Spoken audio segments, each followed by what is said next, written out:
শ্রীরামকৃষ্ণের স্বরূপের আর একটি অন্যতম জ্ঞাতব্য বিষয় হল শ্রীরামকৃষ্ণ ও তার লীলা সঙ্গিনী শ্রীশ্রীমা সারদা দেবীর অভিন্নতা বোধ।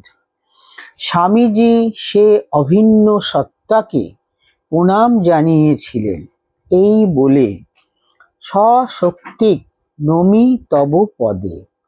শ্রীশ্রীমাও ভক্তদের কখনো ইঙ্গিতে কখনো স্পষ্টভাবে শ্রীরামকৃষ্ণের সঙ্গে তার অভিন্নতার কথা বলেছেন।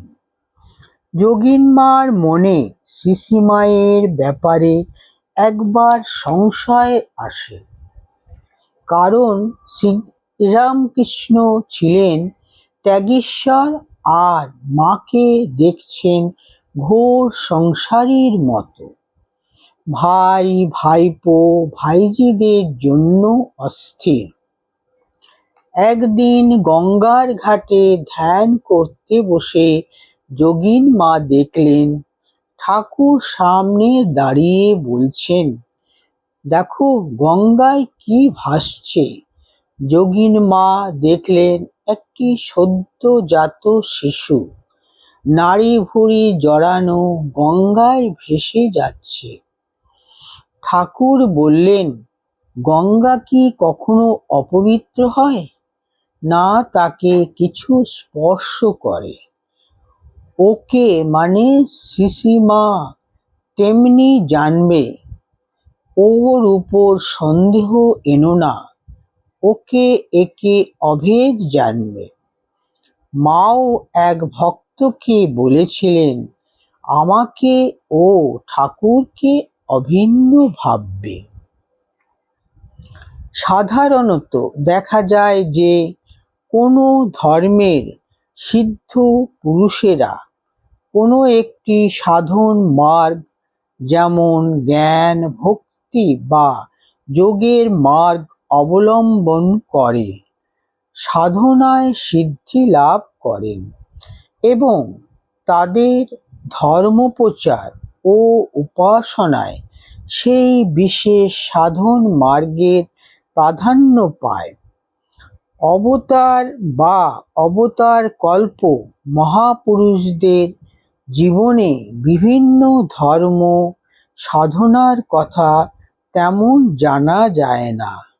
শ্রীরামকৃষ্ণের জীবনে আমরা প্রথম দেখলাম যেখানে মিলিত হয়েছে বহু সাধকের বহু সাধনার ধারা। তার মধ্যে যেমন হিন্দু ধর্মের বিভিন্ন সাধনা আছে, তেমন আছে অন্য ধর্মের সাধনাও। কিন্তু প্রথম থেকেই ধর্ম সমন্বয়ের আদর্শ প্রতিষ্ঠা করার উদ্দেশ্য নিয়ে যে তিনি বিভিন্ন ধর্মের সাধনা করেছিলেন তা নয়। এ প্রসঙ্গে শ্রীশ্রীমার মন্তব্য প্রণিধানযোগ্য। কেদার মহারাজ কোয়ালপাড়া আশ্রমের তদানীন্তন অধ্যক্ষ একদিন মাকে জিজ্ঞাসা করলেন, মা, এবার কি ঠাকুর একটা নতুন জিনিস দিয়ে যাবার জন্যই এসেছিলেন, যে সর্বধর্ম সমন্বয় করে গেলেন? মা উত্তরে বললেন, দেখো বাবা, তিনি যে সমন্বয় ভাব প্রচার করবার মতলবে সব ধর্মমত সাধন করেছিলেন তা কিন্তু আমার মনে হয়নি। তিনি সর্বদা ভগবদ ভাবেই বিভোর থাকতেন। খ্রিস্টানরা, মুসলমানরা, বৈষ্ণবরা যে যে ভাবে তাকে ভজনা করে বস্তু লাভ করে, তিনি সেই ভাবে সাধনা করে নানা লীলা আস্বাদন করতেন। ও দিন রাত কোথা দিয়ে কেটে যেত কোনো হুঁশ থাকতো না। তবে কি জানো, বাবা, এই যুগে তার ত্যাগই হলো বিশেষত্ব। ও রকম স্বাভাবিক ত্যাগ কি আর কখনো কেউ দেখেছে?